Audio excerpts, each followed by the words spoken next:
आज दिनांक 4 सप्टेंबर 2012 रोजी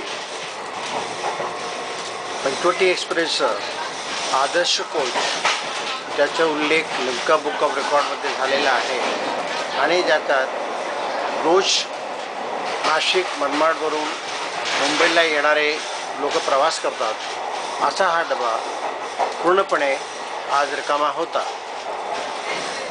त्याचं मुख्य कारण म्हणजे मुंबईत जो पाऊस पडला आणि कल्याणमध्ये सिग्नलची जी बिघाडणा झाली त्याच्यामुळे बहुतेक प्रवासी इगतपुरीला उतरून परतले। ही गाडी आज कल्याणला दुपारी 1:20 सुमारास कल्याणला पोहोचली आणि कल्याणवरून या डब्यामध्ये एकही प्रवासी नव्हता।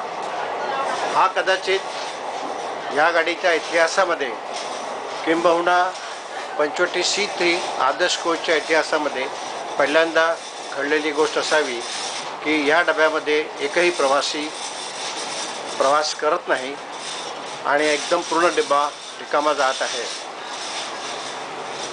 मी ओमप्रकाश तिवारी,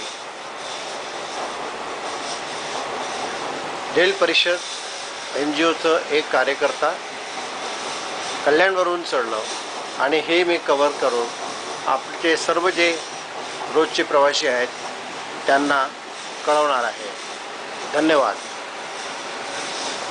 जय हिंद, जय महाराष्ट्र।